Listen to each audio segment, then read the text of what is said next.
De cuando en cuando sé que se me olvida decir bienvenidos a Relatos de la Historia, pero mirad, hoy no se me ha ocurrido. Pero en esta ocasión, como suele ocurrir de cuando en cuando, no vengo sola, me acompaña alguien y tal y como os dije en redes, se vienen cositas.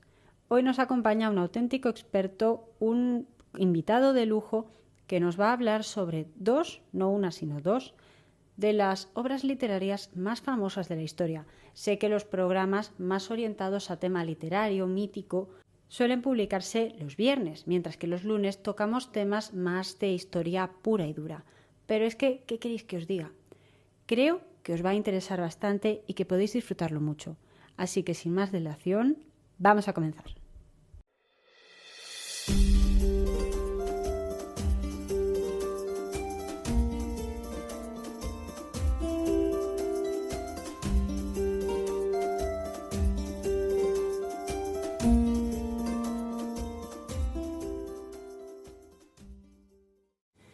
Bueno, pues, ¿qué queréis que os diga? Alberto, ¿qué haces aquí? ¿Quién eres? Preséntate a la audiencia, que no muerden.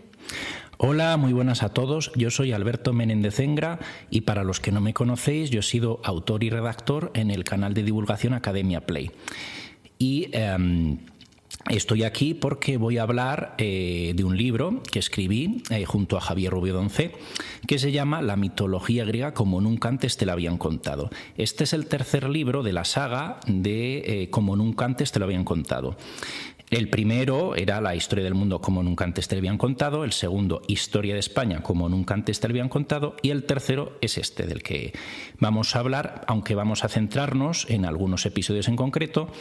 Os voy a dar una breve introducción. Entonces, ¿de qué trata este libro? Bueno, este libro se narran 12 mitos, algunos de los más famosos de la mitología griega, acompañados de bellísimas ilustraciones y de un texto muy ameno, y que nos resumen pues de una manera muy divulgativa algunas de las historias más famosas de la antigua Grecia, como por ejemplo puede ser el mito de Hércules, el rey Midas, Medusa, y luego los dos grandes poemas épicos como son la Ilíada y la Odisea, de los cuales nos vamos a centrar para este programa. Pues mira, me has hecho tú solo la introducción. Me parece que yo aquí no hago nada. Cuando me hablaste de que querías hacer este programa, que querías hablar de estos temas, yo me quedé pensando, Ilíada y Odisea. Estos poemas son los más famosos de la mitología griega, ¿no? Sí, se podría decir que sí. Desde luego, pues quizá los que más han impactado en la cultura occidental, aunque bueno, también hay otros mitos famosísimos, claro. Pero pues en este caso, la figura de Homero, el poeta al cual se le atribuyen estas dos obras, pues bueno, ha tenido pues eso, un recorrido pues que llega hasta nuestros días, ¿no? Entonces, para este programa me gustaría centrarme sobre todo en la Odisea, aunque también hablaré de la Ilíada. ¿Y por qué hablo de esto? Bueno, pues básicamente porque dentro de poco se va a estrenar la producción cinematográfica de Christopher Nolan sobre la Odisea, y por eso quería ofrecerle a los oyentes pues un breve recorrido pues acerca de este poema tan famoso. Ojalá nos pagase Nolan, pero me parece que no, por hacerle publicidad. Esto es afición de personas a las que nos gustan las pelis, ¿no? No, la verdad es que Nolan no se ha puesto en contacto conmigo, para bien o para mal, así que... Bueno, nunca se sabe qué puede pasar. Bien, entonces, para empezar, primero vamos a resumir un poco qué es la mitología. La mitología pues son historias ficticias que tratan sobre héroes, dioses, monstruos. ¿Y qué tenemos que abordar aquí? Bueno, yo quiero decir a los oyentes que cualquier mito, por muy fantasioso que nos pueda parecer, tiene una base real, aunque ésta sea muy remota en el tiempo y en el espacio. Y también lo vamos a ver un poco con estas historias que vamos a contar. Hace un poquito de tiempo les hablé sobre el Minotauro y les hablé sobre las leyendas de Creta. ¿Me estás diciendo que la historia de que llega un toro a Fenicia, se lleva a Europa por el mar y todo, tiene una base real? Pues mira, es muy interesante con el mito del Minotauro, que también aparece en el libro, por supuesto, porque hace muy poco, en unas obras que estaban haciendo, creo que en el aeropuerto de la capital de la isla de Creta, encontraron una estructura que podría asemejarse al famoso laberinto del Minotauro. Entonces, pues bueno, quizá si descubramos más cosas, pues encontremos al final el Minotauro, quién sabe. ¿Quién sabe? Entonces, por eso digo que siempre podemos encontrar una base real, aunque luego con el paso de los siglos pues se haya deformado tanto que pues ha dado lugar a las historias que conocemos. ¿Es esta cosa que llaman mitología comparada? ¿O eso habla de mezclar tradiciones, mezclar culturas y a lo mejor encontrar mitos que se asemejan a otros? Pues al final todas las culturas se copian unas a otras, entonces encontramos muchas historias parecidas en todas las culturas. Al final, por ejemplo, el tema del diluvio universal, pues eso ya salía en el poema de Gilgamesh, en la cultura mesopotámica, y luego se fue copiando otras culturas. Pues lo mismo pasa con estas historias de la mitología. Sí. Al final, todas beben unas de otras. Y bueno, en el caso de, por ejemplo, de la mitología griega, lo encontramos en los romanos, que al final copiaron a todos los dioses griegos y les cambiaron el nombre. O sea que esa es la historia. Una copia total y absoluta. De hecho, ahora te voy a comentar una cosa, un problemita que yo he tenido con ese solapamiento entre griegos y romanos. Pero procede. ¿De qué vamos a hablar sobre la Odisea? ¿Por qué es interesante la Odisea? Bien, pues la Odisea es muy interesante porque es uno de los grandes poemas épicos que nos han llegado hasta la actualidad y con el que nos sentimos muy identificados con su protagonista, que es Odiseo en griego u Ulises en la versión latina. Para este programa me voy a referir a Ulises. ¿Y por qué? Porque es verdad que para los más puristas Odiseo sería la forma más correcta, pero es verdad que en el ideario popular pues es mucho más conocido el nombre de Ulises. Entonces, pues vamos a hacer esa aclaración nada más. Y bueno, entonces, como ya digo, nos sentimos muy identificados con Ulises porque es un personaje de carne y hueso, no es divino, sino que es humano 100%. Y entonces, para situarnos en el tiempo y en el espacio, primero vamos a hablar de la Ilíada, es decir, que sucede antes de la Odisea. Entonces, bueno, ¿qué ocurría aquí en la Ilíada? Bueno, entonces, para averiguar más sobre la Odisea tenemos que remontarnos a las bodas de Peleo y Tetis. ¿Quiénes eran estos dos personajes? Bueno, para situarnos, eran los padres de Aquiles, del héroe Aquiles. El mítico Aquiles, sí. Entonces, bien, pues fueron invitados pues, los dioses del Olimpo, las musas, divinidades menores, pero hubo una que se quedó fuera y era la diosa de la discordia, llamada Eris. Entonces, esta diosa pues lanzó como venganza una manzana dorada. Y esta manzana dorada iba con un mensaje y era para la más bella, para la diosa más bella. Entonces digamos que quedaron tres finalistas, que eran Hera, la esposa de Zeus, Atenea, la diosa de la sabiduría, y Afrodita, la diosa de la belleza. Y bueno, ¿quién tenía que dirimir este litigio? Pues al final se lo encargaron a un príncipe troyano llamado Paris, y de ahí tenemos el juicio de Paris. Aquí quizás os acordéis vosotros de cuando os conté la historia de los hijos de Nix, de la diosa de la noche, y os hablé sobre el jardín de las Hespérides, porque esta manzana que toma Eris es la que roba del jardín de las Hespérides. Pero aquí te pregunto yo, Alberto, porque percibo que hay cierta dualidad cuando se habla de Paris y se introduce este personaje, porque mientras es al mismo tiempo un príncipe troyano, pero en la primera parte del mito te lo presentan como un pastor. ¿Esto por qué es? Pues digamos que yo creo que Paris tiene como esa dualidad también como parte de la realeza, pero también como ser humano. Aquí se refuerza mucho el carácter humano de Paris frente a los dioses. Y ahí es donde luego va a ocasionar toda la serie de acontecimientos que luego va a derivar en la guerra de Troya y luego después, en última instancia, la Odisea. Entonces, claro, Paris, digamos que se le encomienda esta misión que realmente tenía que haber sido encargada a alguno de los dioses, porque claro, imaginaos el papelón que tiene ahora Paris. ¿A qué diosa elige? Claro, porque elija la que elija, las otras dos se van a enfadar con él, y de hecho eso es lo que va a ocurrir. Entonces, claro, Hera le ofrece, si la elige a ella, pues el poder y los gobiernos de todos los reinos del mundo. Atenea le ofrece sabiduría, victoria en todas las batallas, y luego Afrodita, que era la diosa de la belleza, le ofrece el amor de la mujer más bella del mundo. Y al final Paris acaba eligiendo a Afrodita, y de ahí le entrega el amor de Helena, que era la esposa de Menelao, que era el rey de Esparta. Y aquí es donde se desencadenan los acontecimientos.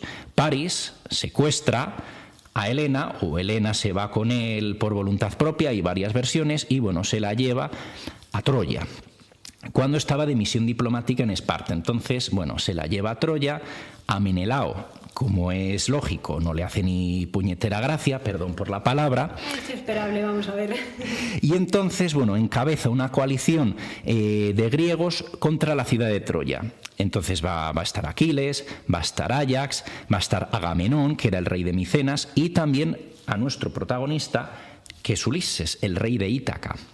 Entonces, pues en esta coalición de griegos, pues van a encaminarse a Troya, la van a asediar durante 10 años, y es el poema que conocemos como la Ilíada. Entonces, aquí tenemos que hacer un inciso, y es el siguiente, que en la versión que conocemos, la versión original de la Ilíada, solo narra unos 50 días en el 10º año del asedio, y en un periodo, o sea, en un periodo muy concreto de tiempo, que narra sobre todo la cólera de Aquiles. ¿Y de qué trataba todo esto? Bueno, digamos que en Troya reinaba el rey Príamo, que tenía 2 hijos, a París, que ya le conocemos, y Héctor. Entonces, digamos que el problema era que Agamenón tenía una esclava llamada Criseida, que la tuvo que ceder, y entonces se quiso quedar con la esclava de Aquiles, que era Briseida. Esto Aquiles era uno de los principales protagonistas del asedio y era el héroe griego por excelencia, y sin él pues los griegos perdían una gran ventaja frente a los troyanos. Entonces Aquiles se enfada, no quiere seguir combatiendo y parece que la guerra pues se está decantando del lado de los troyanos. Y es aquí cuando los acontecimientos se precipitan. Y es que Patroclo, que era el amigo íntimo de Aquiles, pues roba las armaduras de Aquiles y se encomienda a la batalla. Entonces se enfrenta a Héctor, que era el hermano de París, y entonces le vence en combate. Es vencido por Héctor. Muere, y entonces Aquiles es cuando decide regresar al campo de batalla. Entonces se quiere vengar porque ha muerto su amigo íntimo, y entonces se produce el duelo entre Aquiles y Héctor. Y Aquiles da muerte a Héctor.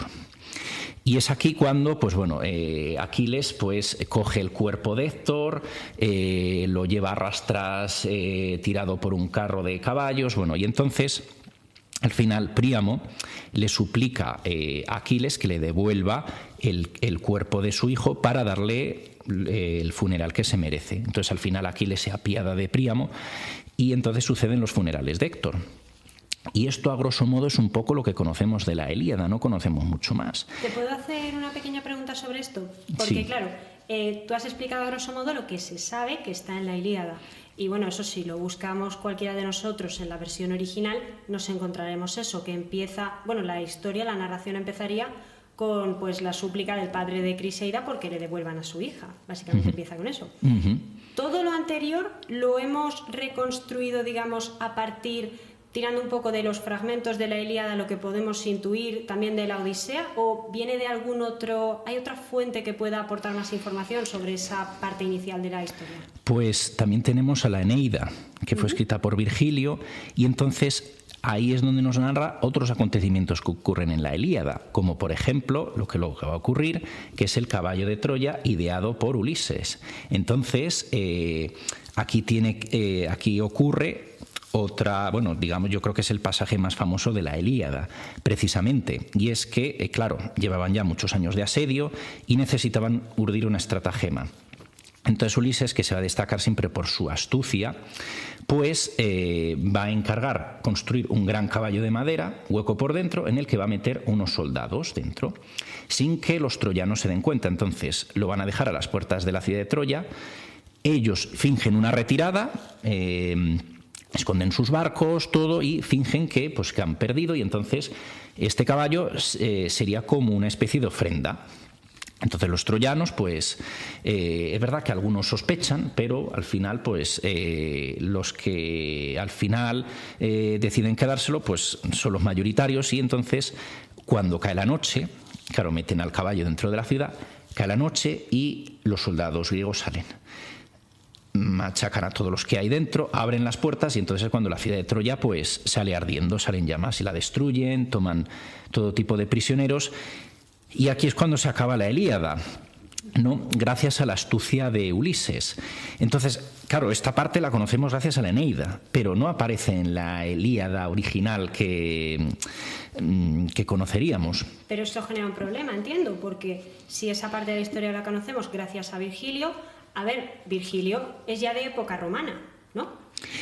Pues posiblemente a lo mejor añadió luego él más cosas, o a lo mejor él conocía toda la versión de la Ilíada. Claro, es que eso te iba a preguntar, porque entre la figura que se supone que es Homero, que tampoco está clara su existencia, y Virgilio, ¿cuántos siglos pueden haber?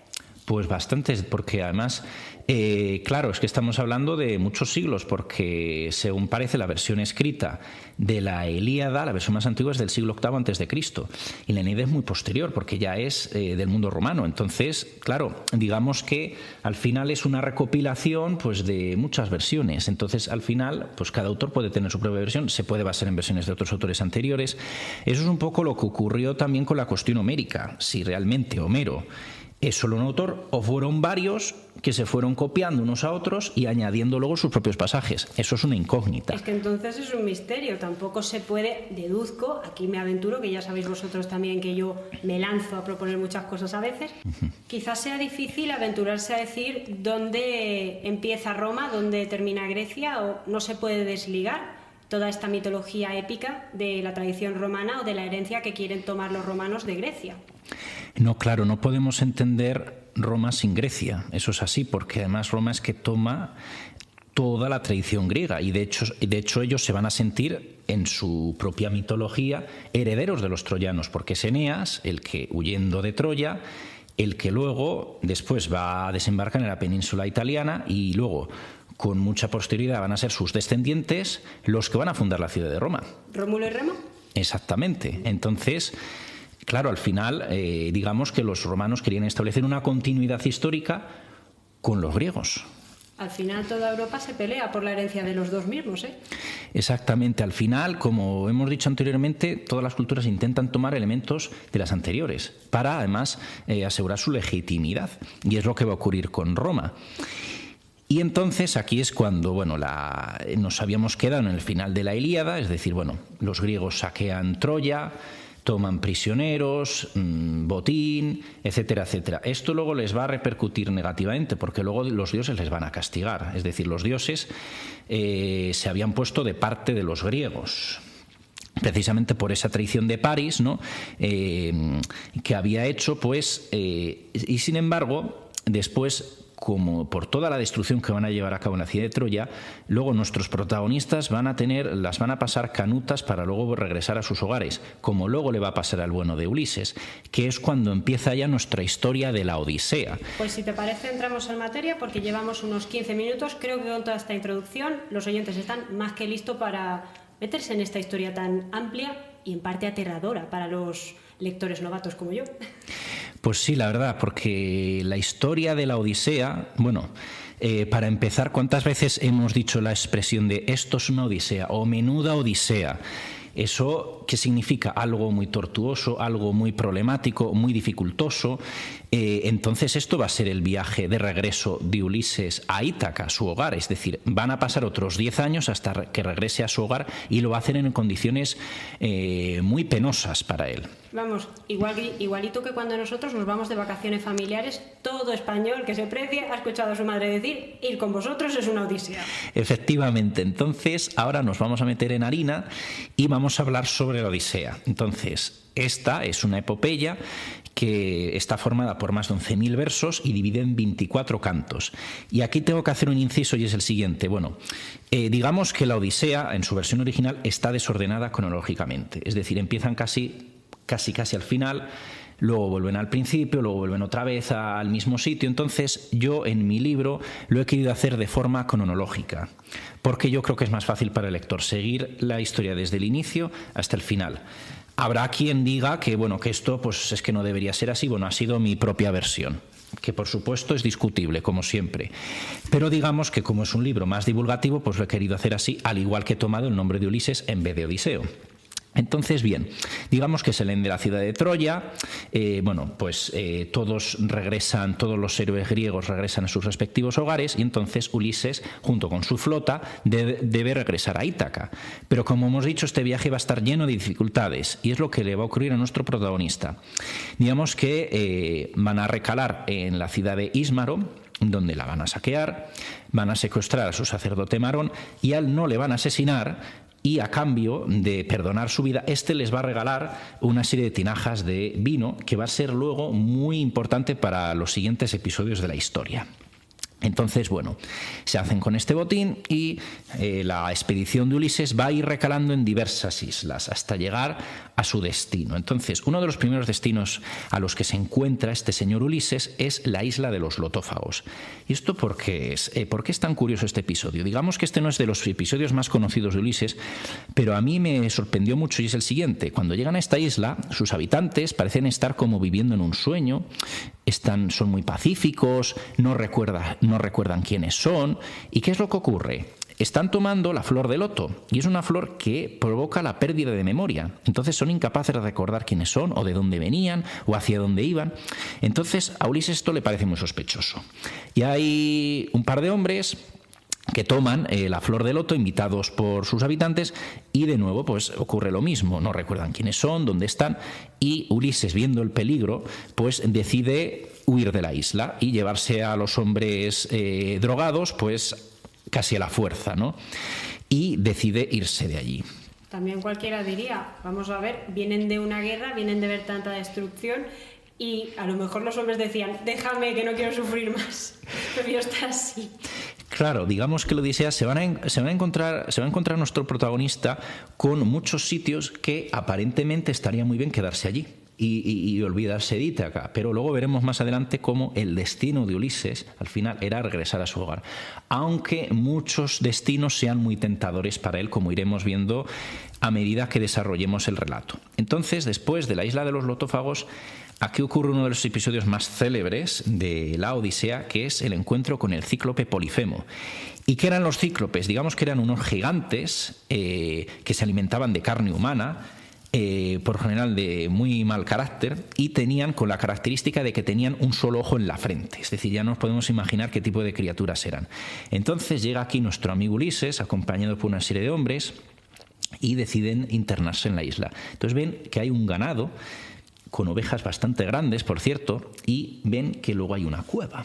Entonces deciden internarse en esta cueva, un poco porque también querían ir en busca de provisiones. Ahí encuentran queso, encuentran viandas, y parece que aparentemente nada parece presagiar nada sospechoso. ¿Pero qué ocurre? Bueno, se meten en la cueva y de repente se encuentran con el cíclope Polifemo, que era hijo del dios Poseidón, el dios de los mares. Entonces, digamos que en un primer momento, Ulises no tiene malas intenciones. Es verdad que han tomado algunas cosas del cíclope, pero el cíclope se lo toma mal. Les pregunta que quiénes son, que si les está robando, y entonces Ulises apela a la hospitalidad de los dioses. Dice que son viajeros, que vienen de Troya y que que necesitan regresar a su hogar. Y entonces, Polifemo los encierra en la cueva, devora a unos cuantos de sus hombres, y es aquí cuando tiene que emplearse la astucia de Ulises para salir de esta treta. Entonces, ¿qué es lo que ocurre? Bien, le va a decir que se llama Nadie y le va a ofrecer el vino que le había dado Marón, un poco para ganarse su confianza. Entonces el cíclope, que decía, ¿qué tengo que temer yo de estos hombrecillos? Aparentemente, nada. Entonces, se bebe el vino, se queda borracho, se queda dormido, y es aquí cuando la entrada de la cueva, que estaba cerrada en una roca gigante, que solo podía ser movida por el cíclope Polifemo. Claro, entonces en un primer momento quieren matarle, pero si le matan se quedarán encerrados para siempre en la cueva. Entonces eso tampoco era plan. Entonces lo que van a hacer, Ulises empieza a pensar, tiene un solo ojo en la frente. Pues entonces lo que vamos a hacer es fabricar una estaca gigante. Mientras está dormido se la clavamos en su único ojo y se va a quedar ciego. Y entonces, con un poco de suerte, conseguiremos escapar de esta con vida. Entonces es lo que hacen, aprovechando que está inconsciente el hombre, completamente borracho, porque el vino además era de alta graduación y se había bebido todas las tinajas, a pesar de ser un gigante, pues esto le afecta, y entonces, bueno, está dormido y los hombres de Ulises le clavan la estaca en el ojo, dejándole ciego. Entonces es aquí cuando pues Polifemo grita a rabiar, pega unos gritos tales que todos los cíclopes de la isla van a acudir en su ayuda a ver qué es lo que pasa. Entonces vamos a leer un fragmento ahora de la Odisea original para centrarnos en esta situación. Perfecto, pues vamos a escucharlo y ahora continuamos contándoos. Con sus gritos horribles llamaba a los cíclopes, quienes habitaban las grutas cercanas en cumbres ventosas. Al oír sus clamores, de todos lugares llegaron, y paráronse en torno a la gruta, inquiriendo la causa. Polifemo, ¿qué cosa te enoja que das tantas voces en la noche inmortal y a nosotros despiertas de pronto? ¿Ha venido quizá algún mortal a llevarse tu hato? ¿O te matan usando de engaños o bien con la fuerza? Y con su gruesa voz Polifemo clamaba en la gruta: Nadie, amigos, me mata engañándome y no con la fuerza. Y con estas palabras aladas dijéronle ellos: pues si nadie te fuerza y habitas tú solo la gruta, evitar no se pueden los males que Zeus nos envía, pero ruégale tú a Poseidón, ya que es el dios tu padre. Esto dicho, marcháronse y yo me reía en mi ánimo, viendo aquella invención de mi nombre y mi ardiz excelente.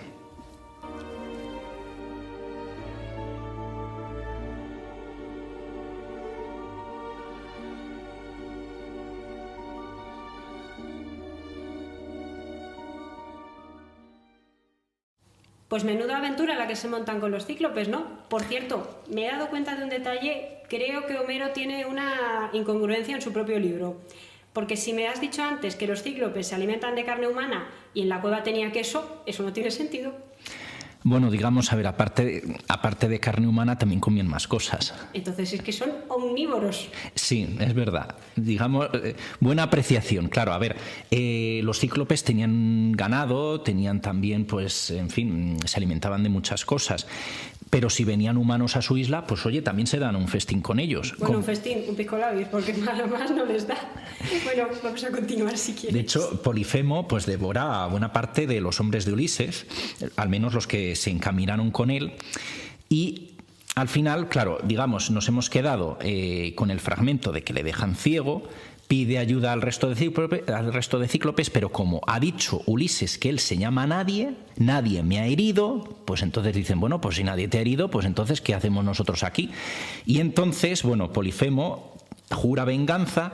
Y entonces, ¿qué hacen Ulises y sus hombres para escapar del lugar? Bien, como tenía que sacar a pastar a las ovejas Polifemo, pues lo que va a hacer Ulises es urdir otra estratagema y entonces se van a colocar debajo del lomo de las ovejas. Como eran de estas de gran tamaño, cada uno cupía por debajo de una oveja. Entonces, como tenía que palpar el lomo de las ovejas, Polifemo, al estar ahora ciego, pues no se va a dar cuenta que los hombres de Ulises estaban debajo de sus propias ovejas. Entonces los va a sacar fuera de la cueva, con esa roca gigante que él solo podía mover, y entonces ya, cuando ya están un poquito alejados de él, pues entonces ya salen corriendo de la isla.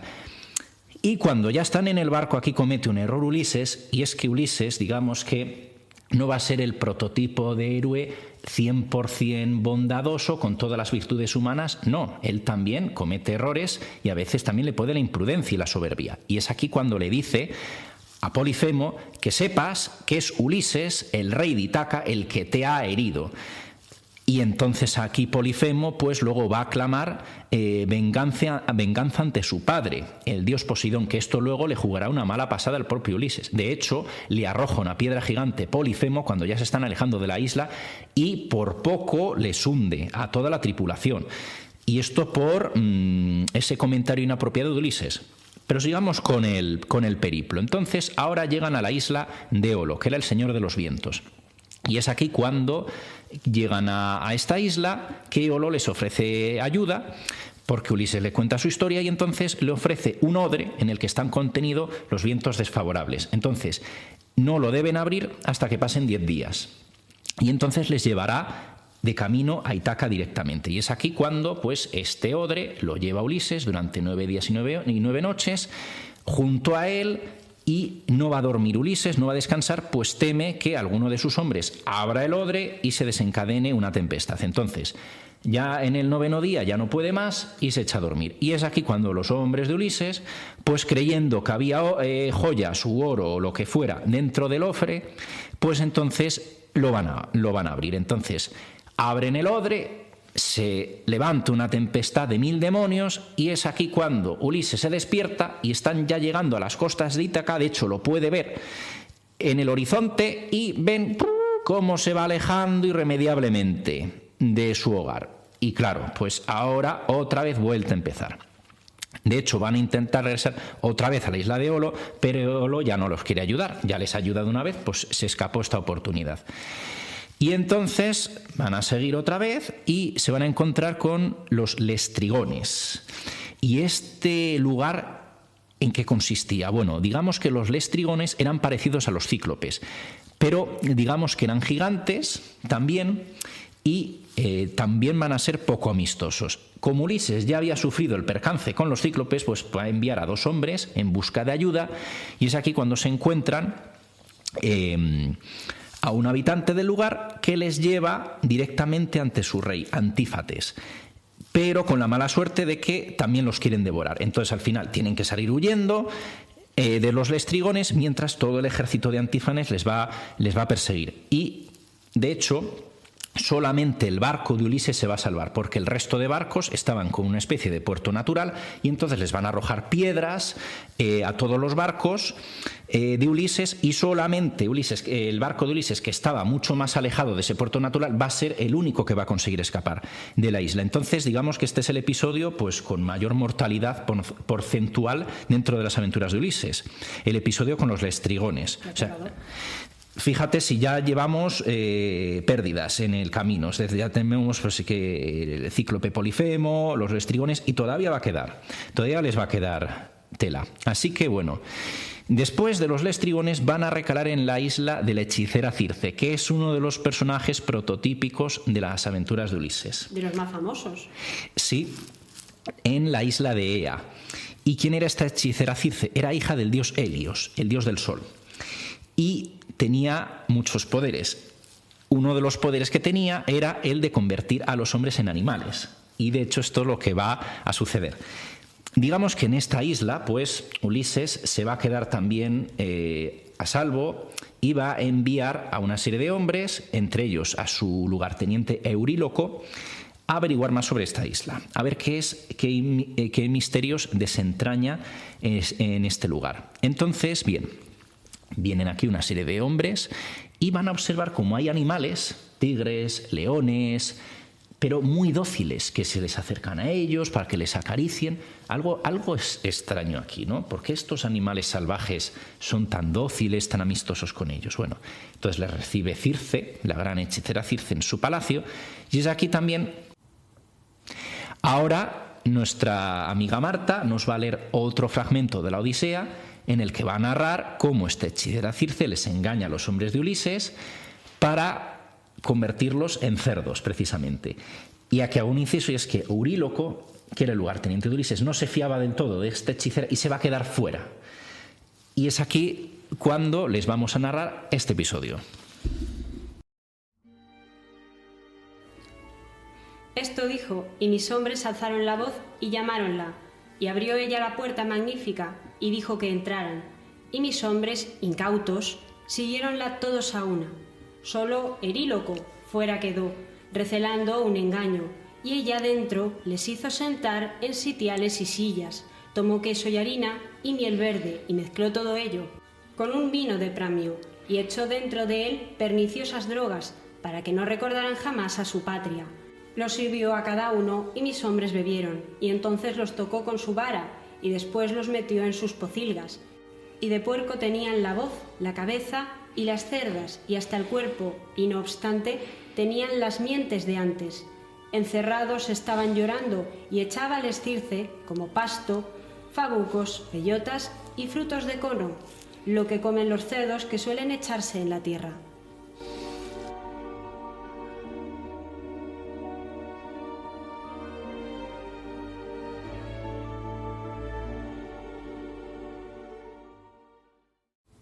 Anda, que menudo fragmento seleccionas, Alberto. Aquí como para pronunciar todas las palabras sin equivocarte. Yo que soy tan buena con estas cosas. Es que a mí este es de mis pasajes favoritos de la Odisea. De hecho, en nuestro libro hay unas ilustraciones muy graciosas que salen todos los hombres de Ulises pues convertidos en cerdos, y entonces pues en el siguiente fragmento pues Euríloco pues va a dar la voz de alarma a Ulises, y entonces se presenta el mismo Ulises en el palacio de Circe, pero antes es ayudado por los dioses, y estos le dicen que tiene que mezclar el brebaje mágico con una planta llamada Moli para que el hechizo no haga efecto. Y efectivamente, Circe también trata de engañar a Ulises con la misma arducia, pero le sale mal, porque éste ha recibido ayuda de los dioses. Entonces Ulises le amenaza que debe liberar a sus hombres, y Circe pues al final acaba cediendo. Y de hecho, esto es una historia bastante curiosa, y es que luego después Circe y Ulises se convierten en amantes, y de hecho van a tener varios hijos incluso, y le va a retener por un tiempo bastante largo. Y al final serán los propios hombres de Ulises los que le recuerden que debe regresar a Ítaca. Entonces Circe, de alguna manera, pasa de enemiga a amiga. Y de hecho, después ya cuando Circe se da cuenta de que debe dejar marchar a Ulises, esta le recomienda que debe ir al inframundo a visitar al adivino Tiresias para que le diga cuál debe de ser su destino y sus siguientes aventuras. Y es aquí también cuando se produce otra de las más famosas aventuras de Ulises, y es que debe de invocar a las almas del inframundo para saber pues qué es lo que le deparará el destino. Entonces, una vez hechos los rituales necesarios, pues aquí se va a encontrar con una serie de personajes de lo más variado, entre los que podemos citar a su madre Anticlea, que está muerta ya, también a otros héroes de Troya, como pueden ser Áyax, Agamenón, y también Aquiles. Aquí se va a encontrar Aquiles.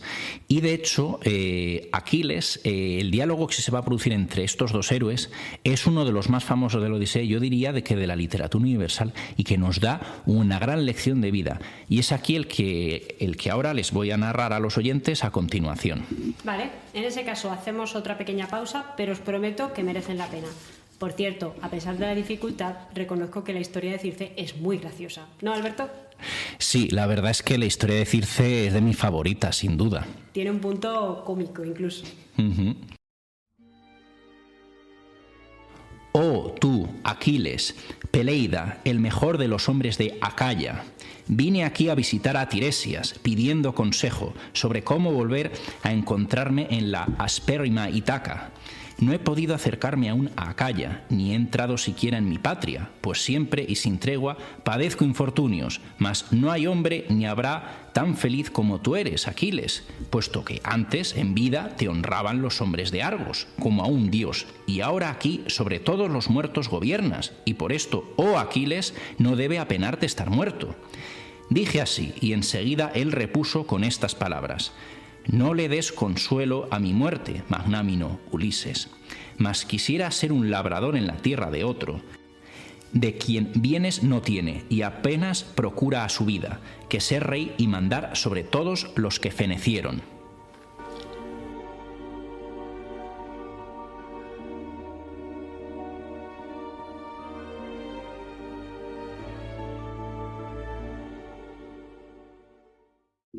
Pues no sé por qué, tú me dirás, tú eres el experto, pero este fragmento parece digno de una novela gótica. Ese lamento por la vida, la muerte y todo lo que has podido perder o lo que no ha llegado a ser.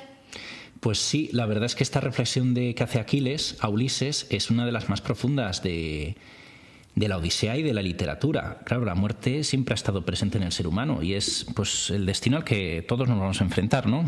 Tarde o temprano. Entonces, pues sí, tiene ciertos elementos góticos, ¿no? Aunque esto sea muy posterior. Pero sí, las reflexiones sobre la vida y la muerte, la vida que podríamos haber vivido, la que aspiramos a vivir, en fin, todos estos temas se tratan aquí, desde luego. ¿Me dejas hacerte una pregunta antes de que sigas con la historia sobre esto? Sí. Los griegos no son demasiado optimistas con lo que viene después de la muerte, ¿no? ¿O eso es lo que se percibe? No, la verdad es que son muy pesimistas, pues las almas del inframundo pues se encuentran sin ningún tipo de esperanza, meditabundas. El panorama con el que se encuentra Ulises es demoledor y a él le va a afectar mucho, desde luego. El encuentro con su madre, que trata de abrazarla y se evapora, no la puede abrazar. El encuentro con Aquiles y luego con el resto de héroes, claro, hasta llegar a Tiresias. Entonces, bien, digamos que una vez que habla con Tiresias, este le dice lo que aún le queda. Se va a tener que enfrentar a las sirenas, de las que luego hablaremos, y otro aspecto muy importante es el siguiente, que va a tener que pasar por la isla donde se encuentran las vacas del dios Helios, las vacas del sol, y que no las debe de comer bajo ningún concepto porque son sagradas. Luego veremos qué ocurre. Y entonces, bien, Ulises, ya cumplida esta misión, pues sigue con su periplo y va a recalar en la isla de las sirenas. Y bien, aquí voy a hacer un inciso, pues creo que todos nos imaginamos cómo son las sirenas, ¿no? Mujeres bellísimas que tienen de cintura para arriba cuerpo de mujer, pero de cintura para abajo son cuerpos de pez. Pero en la antigua Grecia se las imaginaban muy diferentes y es que van a ser mitad mujeres, mitad pájaros. Y van a ser horrendos monstruos, no como las mujeres bellísimas que todos tenemos en nuestra mente. ¿Y cómo atraían a los marineros, si es que eran seres tan horripilantes? Pues a través de su canto. Les cegaban, perdían completamente el juicio y al final hacían que se ahogaran y después se los comían. Entonces, este es el nuevo desafío para Ulises y sus hombres. Ya hemos visto que ha ido perdiendo muchos hombres por el camino y que además ya solo les queda un barco. Bien, pues cuando se encuentran con las sirenas, aquí en su momento Circe les advirtió que no debían escuchar el cántico de las sirenas. Entonces, ¿qué es lo que hacen? Ulises les dice a sus hombres que se pongan cera en los oídos para quedar completamente sordos. Pero Ulises, de nuevo aquí, otra vez la imprudencia, quiere escuchar el canto de las sirenas. Pero bueno, para no salir dañado, lo que hace es atarse al mástil con cuerdas muy fuertes y les pide a sus hombres que por más que les suplique que lo suelten, que no le hagan ni caso. Pero que él quiere escuchar el cántico de las sirenas. Y es aquí cuando se van acercando a la isla, las sirenas tratan de atraerles y es cuando Ulises lo escucha. Y entonces escucha las voces de Penélope, de Telémaco, y él cree que está llegando a Ítaca, pero es todo un engaño. Y intenta desasirse, pelea con todas sus fuerzas hasta hacerse sangre, suplica a sus hombres, pero sus hombres no le hacen ni el menor caso. Y menos mal, porque si no hubieran acabado las aventuras de nuestro héroe. Y ya no le desatan hasta que están muy, muy, muy alejados de la isla de las sirenas. Y luego, una vez desatado, les dice a sus hombres que ha pasado la peor experiencia de su vida. O sea que ya nos podemos imaginar. Aquí las sirenas también simbolizan el pecado. También, luego, con el paso del tiempo, estas sirenas pues irán adoptando, ya muchos siglos después, la forma que conocemos. Y también pues simbolizarán pues el pecado, la lujuria, que ya estaría presente también en parte ya en la Odisea. Pues fíjate, Alberto, yo aquí soy más humana. Yo aquí creo que tiene más que ver con el anhelo del marinero. No sé qué me dirás. Puede ser también, digamos, claro, esa forma de pez que luego adoptaron, pues también tiene mucho, claro, tiene más que ver con los mares y océanos que la forma de pájaro. Al final, como digo, los mitos pues se van también deformando, van cambiando de forma algunos de ellos. En el caso de las sirenas lo vemos perfectamente. Solamente era por comentar, perdón. No, nada. Y ya, claro, también pues los marineros cuando viajaban, como pasaban tantísimo tiempo pues lejos de sus hogares sin alta mar, pues imaginaban todo tipo de monstruos y de criaturas que habitaban los mares. Las sirenas eran unos de ellos, pero no los únicos. Entonces, bien, aquí ahora pasamos a otro episodio y es el siguiente, es los monstruos Escila y Carimbis. ¿Y quiénes eran estos dos monstruos? Bueno, digamos que estaban situados muy cerca el uno del otro. Escila era una especie de criatura dotada de varias cabezas, como si fuera un dragón que se comía a los marineros que pasaban por ahí. Y Carimbis era un torbellino que había en el agua que se lo tragaba todo. Entonces, aquí tenemos otra expresión, que es estar entre la espada y la pared, o estar entre Escila y Carimbis. Entonces, Circe les había dicho que pasaran más cerca de Escila porque más valía perder unos pocos hombres que perder toda la tripulación con el torbellino. Y eso es lo que va a ocurrir. Va a perder unos cuantos hombres más, pero no van a ser engullidos por el torbellino, que entonces hubiera sido también el final de las aventuras de Ulises. Y posteriormente van a llegar a la isla de las vacas del dios del sol. Y es aquí cuando los hombres de Ulises vuelven a cometer otra imprudencia, puesto que las provisiones que les había dado Circe pues ya se les estaban acabando, tenían mucha hambre y cuando llegan a esta isla solo se encuentran unas vacas pastando. Entonces Ulises va en busca de provisiones y los hombres de Ulises pues son tan imprudentes que matan a 2 de ellas. Y bueno, pues aunque deciden no seguir los consejos que les había dado, y aquí va a ocurrir también un episodio de lo más grotesco, y es el siguiente, que cuando están cocinando a una vaca, la están asando, resulta que los trozos de carne mugen y hacen como si fueran una vaca entera. O sea, algo bastante aterrador si lo pensamos. Entonces, cuando llega Ulises y se encuentra con este panorama, pues les echa la bronca y tienen que huir de la isla, pues la cólera de los dioses va a caer sobre ellos. Y efectivamente, aunque tratan de ir en su barco, llega otra tempestad y toda la tripulación de Ulises muere, excepto él, puesto que Ulises no había comido la carne de las vacas sagradas. Pero ahora ya está completamente solo y encima sin su barco. Y en un determinado momento encima la corriente le va a llevar otra vez contra Escila y Carimbis, y es aquí cuando, agarrado a un trozo de madera, consigue, antes de que se lo trague Carimbis, consigue asirse a una higuera que crecía en la orilla, y después Carimbis va a tragarse el trozo de mástil que queda, lo escupe y Ulises va a conseguir otra vez agarrarse a él. Y ya en muy malas condiciones va a recalar en la isla de Ogygia, que es el hogar de la ninfa Calipso, que es el siguiente episodio de la Odisea, también muy famoso. ¿Y quién era esta ninfa? Calipso era la hija del titán Atlas, y aquí se va a quedar en la isla durante 7 años.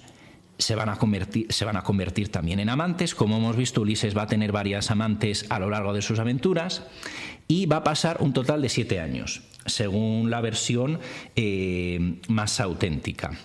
En otros relatos va a quedar menos, pero digamos que se va a quedar aquí 7 años, o sea, de 10 años, 7, o sea que la mayor parte del tiempo.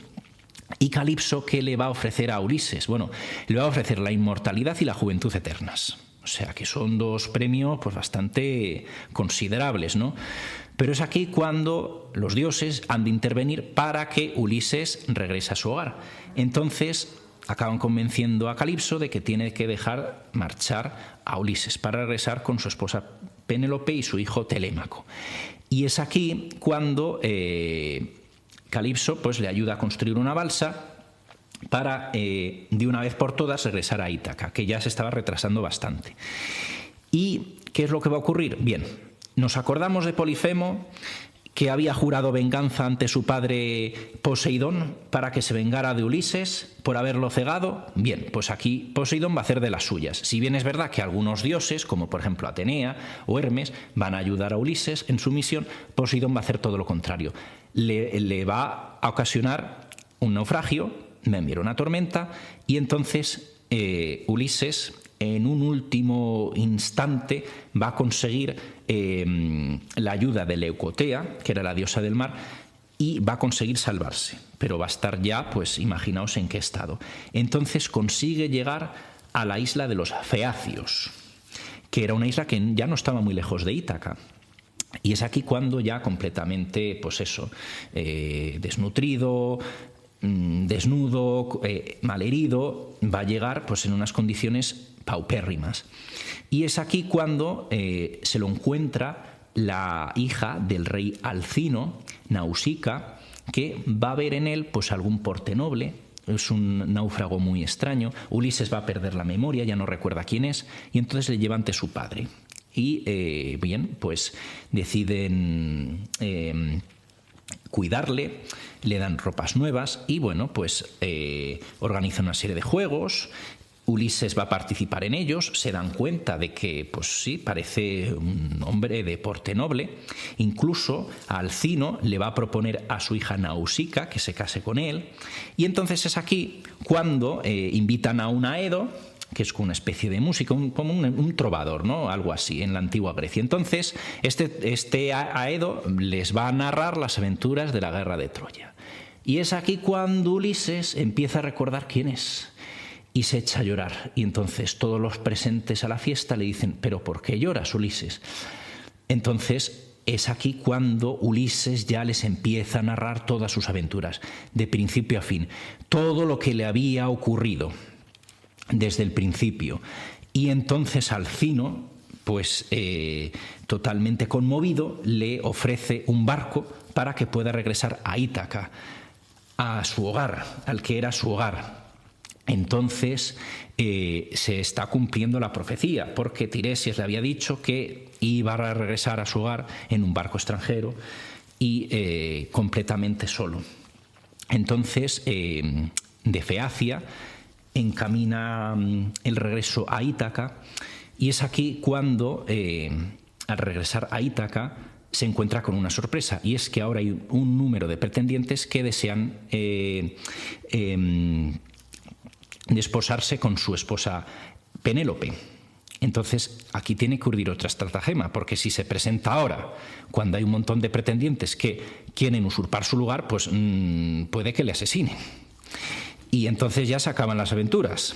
Entonces es aquí cuando, con ayuda de Atenea, se disfraza de vagabundo para pasar desapercibido y entrar en el palacio sin levantar sospechas. Y es aquí cuando ocurre también otro episodio bastante triste y bastante encomiable, y es que de todos los que están, nadie le reconoce, excepto su perrito Argos, que ya estaba muy viejo, que era un cachorrito cuando él se fue, cuando se iba a encaminar a la guerra de Troya. Entonces este perrito le reconoce, ya está muy viejo, y muere en sus brazos. Es el único que le reconoce. Fijaos cuántos de nosotros a lo mejor tendremos un perro y lo fieles que son. Por algo dicen que el perro es el mejor amigo del hombre, ¿no? Pues aquí ya en la Odisea se refleja. Qué tierno, oye. Sí, la verdad es que es bastante triste, pero al final al menos le dio tiempo a despedirse de su dueño, ¿no? Y bien, entonces aquí también se produce el encuentro con uno de sus criados más fieles y con su hijo Telémaco, que ya era un hombre hecho y derecho. Y deciden entre todos urdir un plan para deshacerse de los pretendientes, que además, hay que decirlo, estaban arruinando la hacienda de Ulises. Estaban básicamente molestando a Penélope para que eligiera a alguno de ellos y así hacerse con el trono de Ítaca, en ausencia de Ulises, que además ya habían pasado 20 años. Tenemos que añadir los 10 años que había pasado guerreando contra Troya y además otros 10 en su viaje de regreso. Entonces imaginaos ya todo lo que había ocurrido.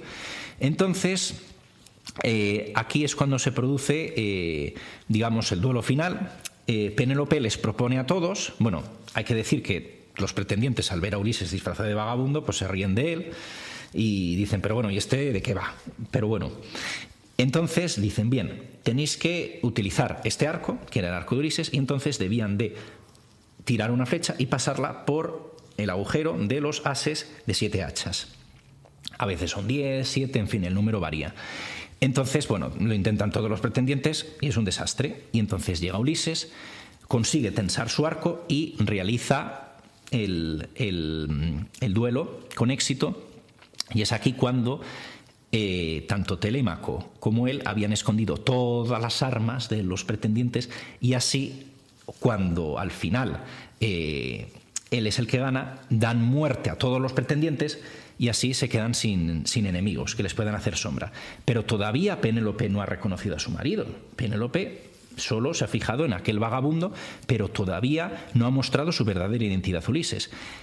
Y después es aquí cuando vamos a narrar el momento en el que Penélope se reencuentra con Ulises al final.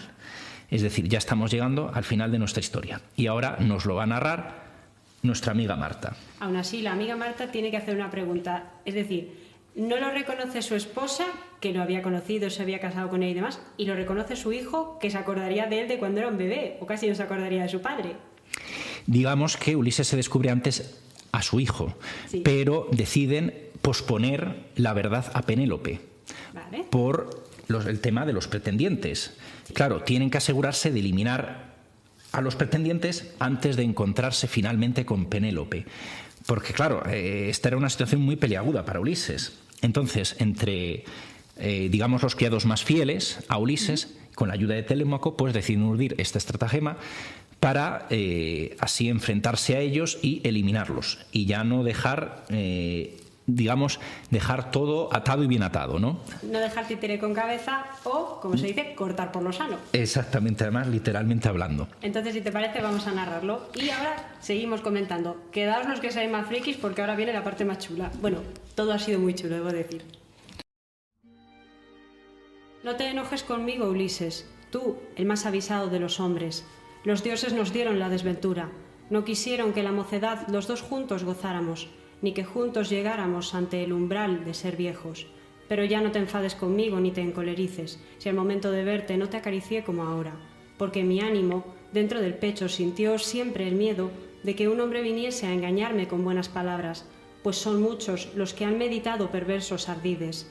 Ay, Helena, la argiva, la hija de Zeus, no se hubiera en amor y en el lecho reunido jamás con un hombre si ella hubiese sabido que los belicosos aqueos a su casa y su tierra paterna la habrían llevado. Algún dios la incitó a ejecutar esa acción vergonzosa que, antes, nunca pensó cometer semejante locura de la cual, para ti y para mí, nos nació la desgracia. Pero como me has dado las claras señas que tiene nuestro lecho, que nunca fue visto por otros mortales que no fuéramos tú y yo, además de una sierva tan solo, Actoris, que mi padre me dio cuando vine a esta casa y custodia la puerta de nuestra muy sólida alcoba, me convences en mi corazón, aunque ya él nada siente.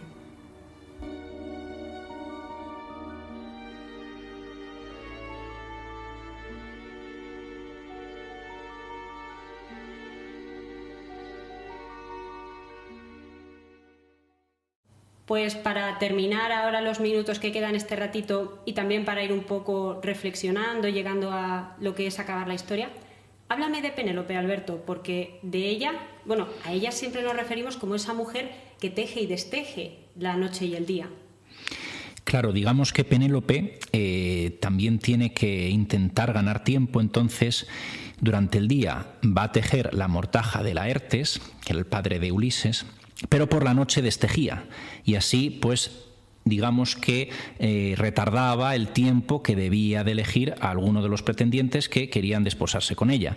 Lo que pasa es que esto luego lo va a descubrir una criada y entonces ya llegará un punto en el que ya no pueda posponer más esa decisión, hasta que al final pues Ulises justo regresa a Ítaca en el momento más oportuno, digamos.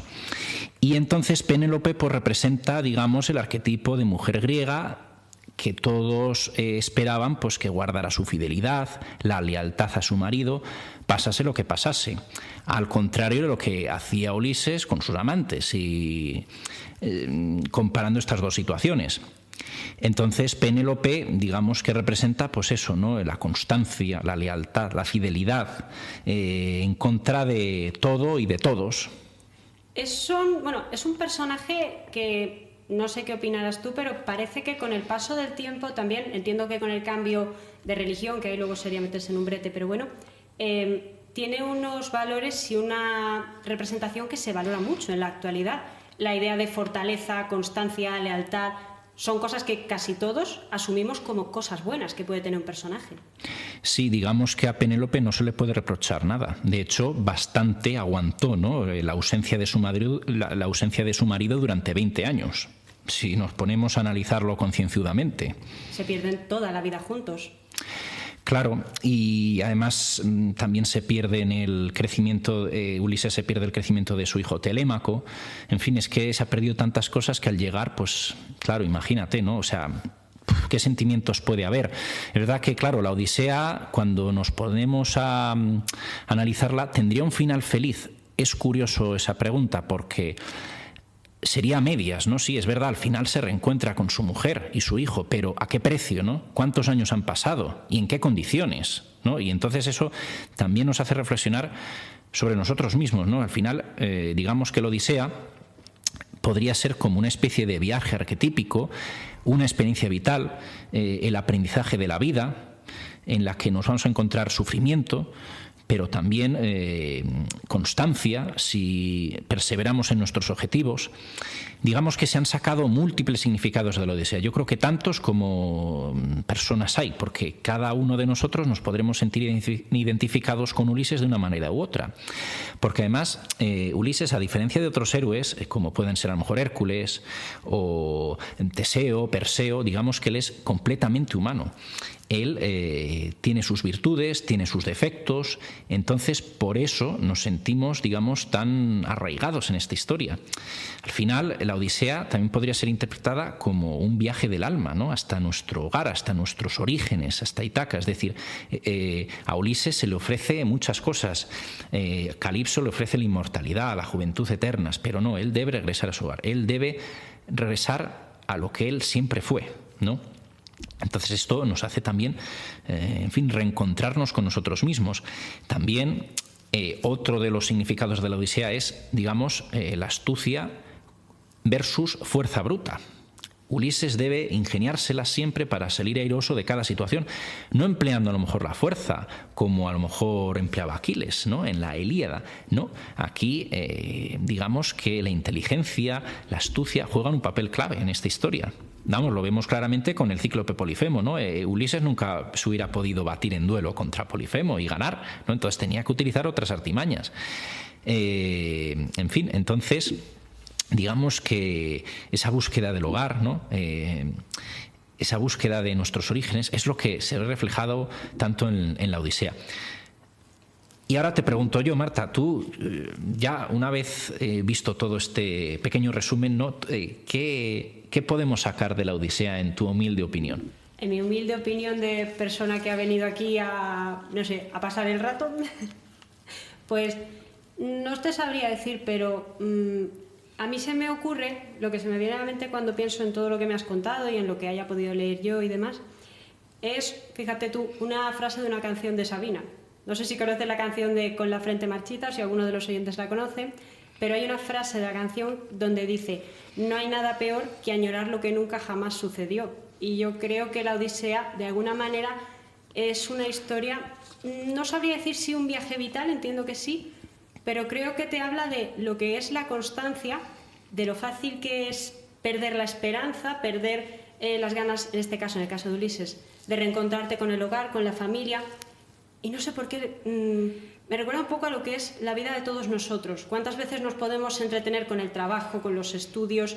A lo mejor entretenernos en relaciones que pensamos que nos aportan, pero igual no son todo lo que podemos llegar a querer, porque vemos que a lo mejor el objetivo final, o lo que de verdad queremos, o lo que nos hace, digamos, mantener nuestra identidad, quiénes somos, lo que nos hace bien, lo vemos lejano, lo vemos costoso, lo vemos imposible de alcanzar. De hecho, no lo sé, en este sentido quizás yo te lo planteo a ti, tú me dirás, eres el experto, pero los hombres de Ulises, a diferencia de Ulises, no consiguen llegar a casa. Unos se pierden con los cerdos, otros se pierden con no sé si será el loto, la planta dormidera, no lo sé seguro. Se van perdiendo todos de una manera o de otra, y solamente uno, el que más fuerza de voluntad tiene, consigue llegar hasta el final de la historia. Creo que puede ser inspirador, o también una historia de redención para una vida de político, vamos a decir, que él es un rey a fin de cuentas y es un hombre muy astuto. Pues a ver, Ulises, claro, tiene múltiples dualidades, ¿no? Porque claro, sí, es un héroe, pero también tiene, digamos, sus luces y sus sombras, claro. Y aquí, digamos que los hombres de Ulises, claro, juegan un papel secundario. Y al final muchos de los contratiempos que sufre Ulises es precisamente por culpa de sus hombres, ya sea porque algunos comen la flor de loto, ya sea porque abren el odre del dios Eolo, ya sea porque comen las vacas sagradas o porque sucumben a los hechizos de Circe. Es decir, es que si nos damos cuenta parece que Ulises es el único sensato de la historia. Entonces, bueno, al final, digamos que también pues estos hombres se van perdiendo también un poco por esas imprudencias que van cometiendo, aunque, claro, también, claro, que hubiera sido también de Ulises sin sus hombres, pues no hubiera llegado tampoco tan lejos, aunque luego al final los va perdiendo, pero al final Ulises también debe recibir no solo la ayuda de sus hombres, aunque cometan estos actos, también la ayuda de los dioses. Sin los dioses no hubiera podido regresar a Ítaca. Al final, cuando se queda atrapado en la isla de la ninfa Calipso, o para contrarrestar los hechizos de Circe. En fin, entonces, al final, digamos que también por su propia voluntad, por su propia inteligencia, pero también con la ayuda de otros personajes, él es el único que consigue regresar a su hogar. Los demás, pues al final no dejaban de cumplir una función secundaria, ¿no?, en esta historia. Yo creo que también para añadirle más dramatismo, para añadirle más profundidad a la historia, al final yo creo que él debía de ser el único que conseguía sus objetivos. Sí. Si no, quizás se hubiera interpretado de otra manera. ¿Cuántas historias tratan sobre una competición, un concurso o simplemente una historia de regresar a casa donde se dice que solamente uno puede volver? Estoy pensando, claro, en los Juegos del Hambre, pero también, volviendo a la mitología griega, en el laberinto del Minotauro. Eso es algo que está presente en muchas historias, la posibilidad de solo uno regresa, aunque en este caso se supone que no tenía por qué ser así. No sé qué me dirás tú. Claro, en fin, pues digamos que en la mente del autor o autores que escribieran la Odisea, pues al final yo creo que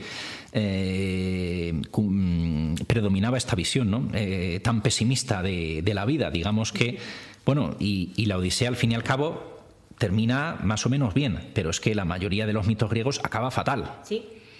O sea, por ejemplo, la historia del Minotauro, bueno, en fin, Teseo luego se enfrenta a un montón de problemas por haber dejado abandonada a Ariadna, en fin, yo que sé, el propio Hércules, por ejemplo, pues al final, bueno, sí, al final se reencuentra en el Olimpo, pero bueno, después de haber pasado un montón también de eventualidades. El propio Perseo, es decir, es que al final Belerofonte también acaba fatal. Orfeo, es decir, casi todos los mitos griegos tienen una visión muy pesimista de la vida. Y también aquí también juega que los griegos nos intentaban explicar moralejas a través de sus historias. Por ejemplo, en el caso de Belerofonte, el no ser soberbios, porque al final acabaremos sufriendo el castigo de los dioses. O, por ejemplo, Teseo, la traición que le hace a Ariadna, pues también tiene sus consecuencias. En fin, entonces al final todas estas historias lo que hacen es enseñarnos, pues, a enfrentarnos con las dificultades de la vida, ¿no? En fin, yo creo que por eso están tan presentes los mitos griegos en nuestra vida también, aunque hayan pasado miles de años. Al final nos sentimos identificados con ellos de una manera u otra y nos ayudan a entender, pues, el mundo en el que vivimos, y si osamos ofender a los dioses o cometer ciertas imprudencias, pues sufriremos las consecuencias de nuestros actos. Al final es lo mismo, ¿no? Tenemos que portarnos bien. Y para cerrar un poco el círculo, como hemos empezado con la Ilíada, quiero volver a la Ilíada, que te lo he comentado antes en el descanso. ¿Podemos encontrar algún paralelismo entre la historia de Ulises y de Penélope y la historia de Héctor, el príncipe de Troya, y su esposa Andrómaca? Porque son una pareja a grandes rasgos similar en cuanto a temas de fidelidad, de pues esa relación matrimonial tradicional canónica, pero ellos acaban muy mal, a diferencia de Ulises y Penélope, que todavía parece que tienen una segunda oportunidad para pasar, pues, la tercera edad juntos. Pues claro, aquí sí, en este caso, en las dos historias, pues Héctor acaba mucho peor, claro, muerto a manos de Aquiles. Entonces, digamos, claro, en la Ilíada, digamos que yo creo que predomina más el aspecto bélico, la gloria, más la fuerza bruta, porque además también, por ejemplo, Aquiles también debe de morir como un héroe. Y al final, claro, se lo encuentra Ulises en el inframundo, pero claro, al final yo creo que Aquiles se acaba arrepintiendo de su destino. Entonces, bueno, en este caso Ulises, al contrario que Héctor, tiene una segunda oportunidad. Y al contrario que Aquiles. Y al contrario que Aquiles. De hecho, Aquiles le dice, pues yo hubiera preferido a lo mejor tener una vida más larga, aunque hubiera sido el más humilde de los sirvientes, antes que morir joven y tener toda la gloria aquí en el inframundo. ¿De qué me ha servido esa gloria? ¿No? Esa es una de las grandes reflexiones de la Odisea también. Y entonces, pues al final yo creo que en el caso de la Odisea, pues se refuerza, pues, ese mensaje de que al final nuestro destino final, pues, es regresar, pues, a nuestras raíces, ¿no? No tanto encontrar la gloria o, en fin, o por lo menos ese es el significado que yo le veo. En fin, como dije al principio, pues la Odisea tiene múltiples significados y los seguirá teniendo. Y yo creo que pues estas dos obras, tanto la Ilíada como la Odisea, pues se seguirán leyendo por el paso de los siglos, nos trascenderán a nosotros y nos trascenderán a las futuras generaciones. Bueno, al menos eso espero. Madre mía, menuda historia. Si quieres, Alberto, otro día te puedes venir y contamos más historias, o incluso podemos profundizar sobre la Ilíada, porque hoy hemos contado más la Odisea. Claro, pues aquí estoy pues para lo que necesiten nuestros oyentes y ya para concluir, pues ha sido un placer estar aquí. Espero que este relato les haya resultado ameno a todos los que nos escuchan y pues espero estar para la próxima ocasión. No, desde luego, tú ya sabes, Alberto, esta es tu casa, vamos, tú ya te puedes sentar aquí, ponerte cómodo, lo que necesites. Y para cerrar con vosotros, me gustaría haceros una última pregunta. Esta por si alguno quiere escribirlo en comentarios, que sé que a veces lo hacéis. ¿Ulises es un héroe o no lo es? Porque siempre está la pregunta, si hubiese muerto, ¿habría sido considerado un héroe? Yo lo dejo así y vosotros ya me diréis qué opináis. Quien quiera entender, que entienda, como quien dice. Así que muchísimas gracias a todos. Espero que el programa, como siempre, os haya gustado mucho. Ya veis que, bueno, menudo tute nos hemos pegado hoy. Y nos vemos la semana que viene aquí en Relatos de la Historia. Y no sé por qué siempre digo la semana que viene si grabo lunes y viernes. Pero bueno, muchísimas gracias a todos y buenas noches.